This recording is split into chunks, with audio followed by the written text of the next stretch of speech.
Alright, so now we are walking. I'm with Dad para pumunta sa Wildflower. Yan. Dito kami sa Rockwell Center, papunta dito sa Wildflower kasi I'm excited to try, of course, echere. Butter with sourdough. Yes.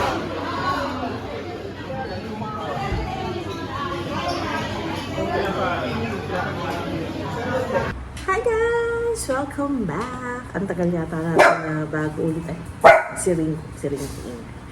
Ang tagal natin ulit bago nagkaroon ng ganitong sit-down video. Kasi, medyo, ewan ko ba? Dami ko yatang ginagawa para akong busy. Hindi pala talaga busy. Anyway guys, so, I'm here kasi I'm very excited to share and also to try itong, sandali, ano muna tayo? A little bit of a trivia. May ganon. Pero, of course, share this butter na itatry natin ngayon. Yan. Okay. So, ito yung butter na itatry natin ngayon. Sandali. Bago yan.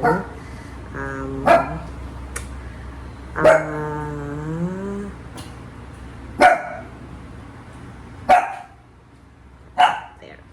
Ang ingay na rin ko. Pasensya na kayo guys. May background music ako. Anyway, so ito. Try natin. Of course, sabihin ko muna kung paano siya i-pronounce. Okay, so ito. Sabi ni YouTube ay, okay, echere. Yun. So, echere butter. There you go. Yan. Yan, echere butter. Okay. Yan siya. So, open ko na muna siya. And just to inform you guys, this was a gift from my friend, Aji. So, gift yan ni Aji sa akin this Christmas. And I'm super excited na to open and try it. Yan. Gamitan ko ng gunting. Pinamitan ko talaga siya ng gunting. And when you receive it, meron siyang ice blanket. Of course, ice blanket, yan. Nag-tandem pa kayong dalawa talaga, no? Ito, pakita ko sa inyo. Yan siya.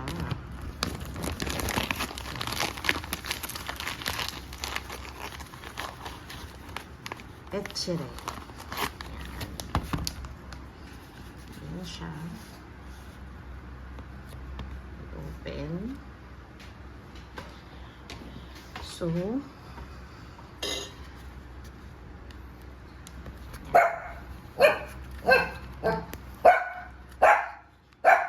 nakalagay is expiry niya. Yan. Is until 10/02/2025. Yan siya. And if you notice guys, alam kong napapansin nyo kung pag nakikita nyo sa mga butter, yan, sa mga butter makikita nyo meron yang ganyan, demi-sel. So, demi-sel butter. Yung demi-sel butter, ibig sabihin niya, it's half salt or salted butter. Yun yung demi-sel. Okay? So, ayan siya. Slightly, or sabi nga sa Google, it's slightly salted. Yan. Super excited na ako i-open siya. Yan. Tigas siya, guys. Tigas pa rin siya.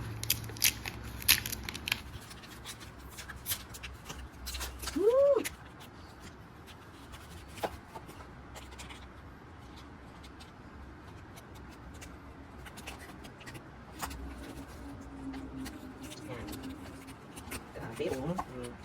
Yan ang etchere. Okay. Yan ang itsura niya. The color is slightly yellow siya. Hindi siya yung super yellow, hindi naman siya yung mapusyaw na yellow. Hopefully, nabigyan ng justice yan, ni Apple yung color ng butter. Pero yan siya. Okay. Sige. Okay, so na-open na natin ang butter. And of course, open din natin ang binili kong bread. So, bumili ko ng sourdough. Yan, sourdough sa wildflower. Bakit sa wildflower? Suko yung bread nila. Bakit ba? May ganun talaga. So, yan. Bango. So, doon kami umunta ni Dad. So, lagay ko siya here. Yan. Malaki niya. Lagay ko siya sa ating plate. Lagay ko siya sa plate natin. Ayan siya. So, ayan siya. Ito yung butter natin.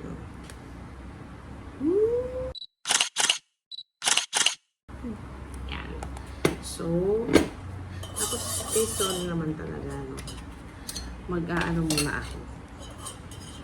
Inom lang ako ng kaunting kape. Kasi kanina pa ako. So, and by the way, guys, of course, since Christmas, syempre lang po usong-uso sa atin ng mga Christmas gifts or exchange gifts. Yan. I may say, ito ang regalo sa akin. Ito yung natanggap ko from my good friend Cyril. Ayan. Oh, ang ganda. That's a Starbucks mug. Actually, yung request ko talaga is mug from Starbucks. Hindi na ako nag-indicate kung kahit ano. And first time ko makareceive ng ganitong klaseng mug. Yan. Oh, di ba? Kasi every time na humingi ako ng mug from Starbucks, lagi makukulay. And this one is different. Ang ganda niya. Ang ganda niya. Tapos ang gaan pa niya. Tapos ganito pa yung kanya handle. There. Okay. And since nasabi ko na ang exchange gift, I would like to give my shout out. Feeling ko meron ako mga bagong followers from the capability team. Sana finalo nga nila ako. Tingnan natin kung talagang finalo nila ako kapag nag-comment or nasabi nila na nag-shoutout ako sa kanila. Naku, hindi ako kabisado. Hindi ko kabisado ang names nila, pero I'll try my best to reach my goal. So, of course, I would like to shout out kay Barbie, kay Bim, kay Albert, kay Maros, kay Saidlin, kay Dennis, kay Carlo, kay Emil, kay B-Boy, kay Cyril, of course, Mami Chi and Eliza, kay Carol, kay Thea, ay, naku, may nakalimutan ba ako? Sino pa? Inisip ko yung mga inisip ko yung parang hindi ko kasi siya unlike yung na usual na iniisip ko yung mga pwesto, yun, di ba ganun usually yung mga pwesto yung sa office, yung office na na stations, yung parang hindi ko sila maisip kasi hindi kami pare-pare, hindi lagi nasa station, so wala, ay naku, may nakalimutan ba ako? May nakalimutan ako, pero feeling ko wala. Then also, I would like to greet then si Army, hope that we'll see you next year. Yan. And take care. Merry Christmas. Yan. Merry Christmas to my capability team. And syempre din, tapos kay Rob din. Sige, patiin ko na rin si Rob. Hi Rob. Kahit feeling ko hindi naman yung mapapanood to. Anyway, tapos syempre of course, ano ba yun? Yung mga trainees ko ngayon, hello sa inyo. Apat sila naging 3, pero hello din sa inyo. Ano pa ba? May quality team. Pero tapos syempre kailangan batiin ko si Jennifer, ang dating aming senior quality analyst. Jen, tagal na natin di nagkikita. Order ka uli sa akin kapag nag-bake ako ng cinnamon. Ganun talaga. Tapos si Jen, and of course, Eloy. Yan, si Joel. Tapos, of course, ito naman ang mga talagang hindi ko makakalimutan. Of course, Ira. Ira, tingnan ko kung magko-comment ka dahil binati kita dito. And of course, Vina. Isa pa yan.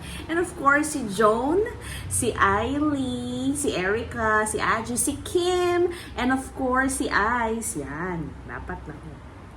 And of course, si Mami Makoy din, no? Siyempre, hello. And of course, yung mga lovely subscriber ko, siyempre, my Kada Frat, who's always there. Talagang, meet and greet na siya. And actually talaga, guys, kaya ako ito ginagawa kasi gusto ko medyo malambot-lambot yung bread kapag kinain natin, no? Kapag nag-spread ako ng ganun. Parang, diba, mayroong effect. And then, makita niyo yung reaction ko kung ano talagang lasa niya. Pero, I'm super excited. I'm super excited to try and of course, share this video. Matagal ko na itong iniisip na gawin. Kaso nga lang, yun na nga. Basta, anyway, since I have this opportunity to make this video, ang daldal ko, MR, you're so daldal. So, super daldal. Anyway, eto na nga. Pakita ko na muna ulit sa inyo yung itsura ng ating bread. Pero kaya kuha ako ng kuha ako ng knife muna, ng bread knife. And then, pakita ko kung paano ko siya i-spread. Spread ko siya doon sa bread. And then, yung itsura ko when I taste it. Excited ba kayo? Excited din ako. Okay. So, eto. Yan. So, let's slice the bread first. Iniisip ko kung saan ko siya i-slice pero dito ko na siya i-slice.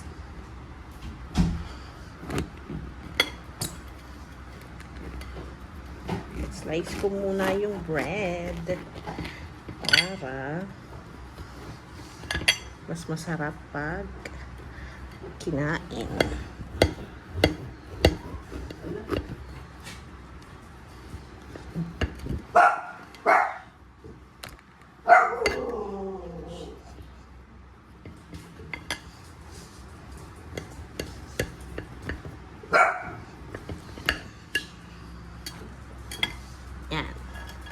So, slice natin. Wow!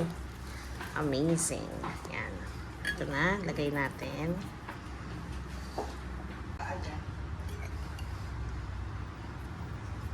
So, try muna tayo ng maliit. And then,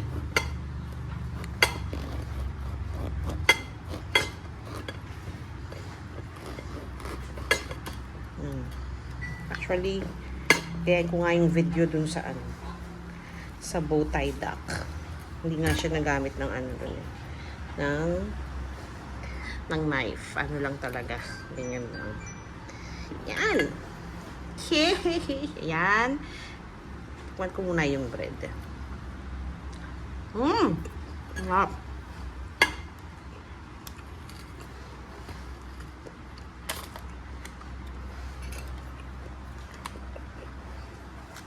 Yan.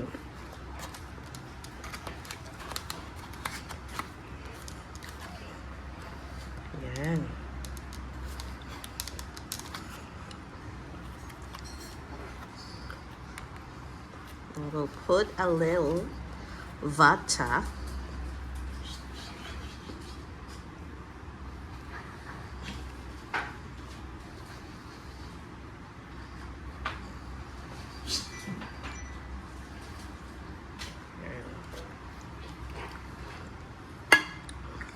Yan. Now let's try. Yan now. Hey, let's try it. Oh my goodness. Yeah.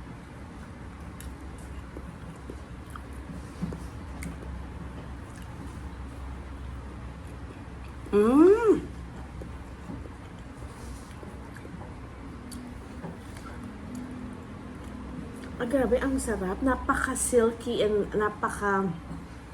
Ano bang masasabi doon?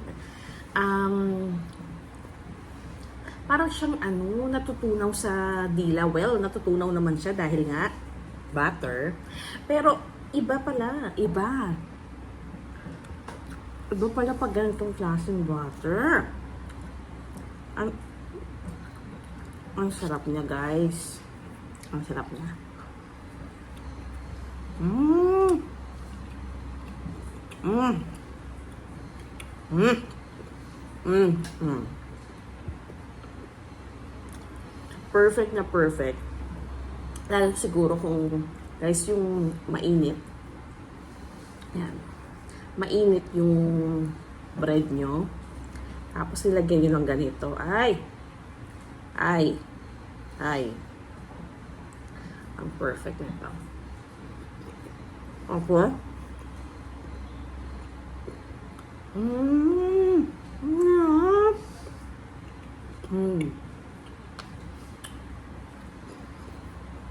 Tapos with coffee. Panalo. Try pa tayo.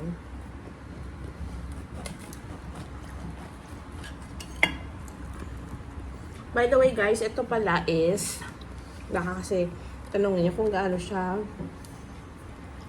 kadami. 250 grams. So, isa lang na kasi yung niya. Isa lang yung size niya. Again, this is from Bowtie Duck, Manila.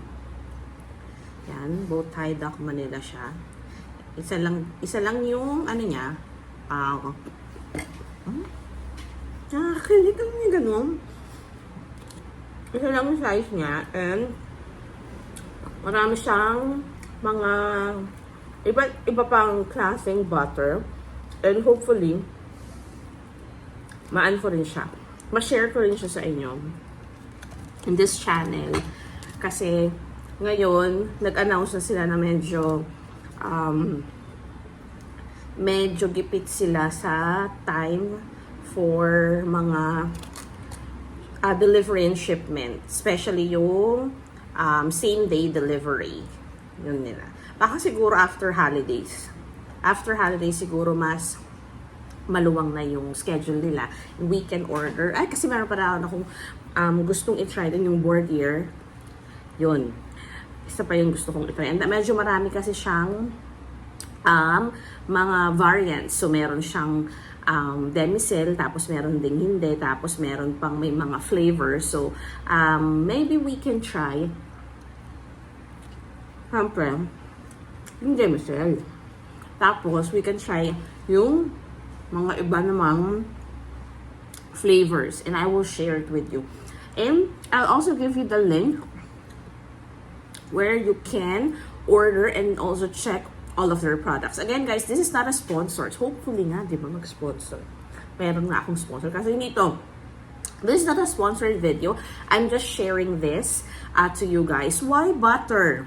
Yun. Kasi parang if you have been my subscriber or follower dito sa channel, if you notice mga kinakain ko yung halo-halo, Lola Nenas, Lemon Square, mga ganon, dulsita na cookies and everything. Ngayon lang talaga ako nagkaroon ng ganito. And also, yung iba't ibang klaseng mga noodles yun. Why butter? Just to give you guys a brief background. Beef background. Ano ba yung beef background pa? No.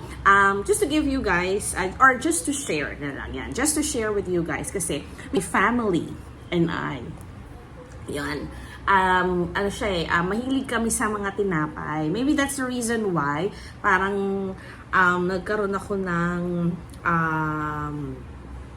tawag dito, ng interest in baking. Kasi noon ayoko nagbibake ng tinapay kasi nga kailangan ng proofing, papaan, ganyan, and everything. Hindi unlike ng muffin, di ba? Muffins, cupcakes, pagka-mix mo ng butter, bake kaagad, then labas, kain, ganun. Ang tinapay, it really takes patience, di ba? Patience talaga. Kasi you have to wait na umalsa, tapos basa ka ulit, tapos i-shape mo na siya kung ano man, and then, di ba, ganon. Anyway, and ang dami na rin naming butter na sinubukan. Nito ring taon, parang nag-iba-iba kami ng butter, pero talaga bumabalik pa rin talaga sa Queensland. But then, may try kami, just to share na rin, yung Devonsdale.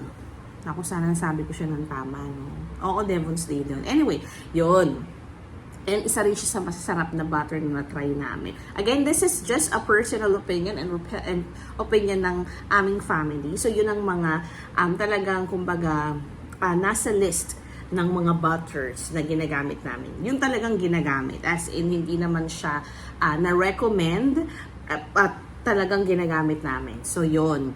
And mahilig kami, especially kapag morning with your coffee, bago talaga, kung kumain ng breakfast na totoo, meron pala kunwaring breakfast. Yun, mahilig kami sa mag-toast, yan, toast, tapos butter, and then coffee, ganyan. O kaya minsan naman ako, especially ako, no, pag medyo natatamad na akong mag-toast, yan, kagaya nitong nangyari ngayon, palamanan ko na lang siya ng butter and then kain. And minsan naman, butter and strawberry jam, ganun. Butter and, there's mom. Nakita niyo si mami. Hello, mom! Good morning! Yan. Mga ganun. Kaya kumbaga parang, kaya talagang I've checked and I've searched kung ano ba yung masarap na butter. And, yun nga, ito yung nahanap ko. I'm happy to share na ang sarap niya. Thank you very much, Aji, that you ordered this for me. And also for me to try. I know you are also excited for me to share kung anong experience ko dito. Sobrang sarap niya, guys. And ganun pala talaga yung yung mga French butter, mga ganun. Kasi this one naman hindi nga niya na order same day kasi nga hindi siya available. That's why naghintay pa kami ng parang mga 3 days, ganun. Pero sulit naman ang paghihintay. And also, share ko rin sa inyo yung itsura niya when this is purchased or ordered online.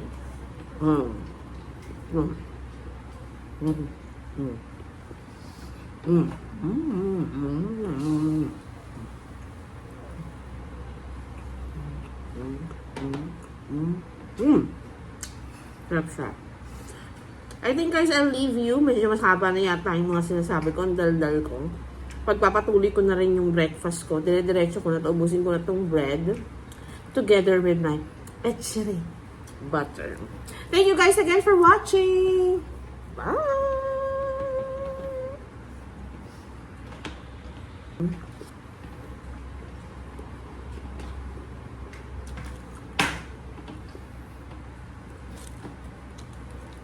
Sarap pa, try mo. Sarap yata ito. Dapat init ko yung butter. Ay, init ko yung butter. Init ko yung bread.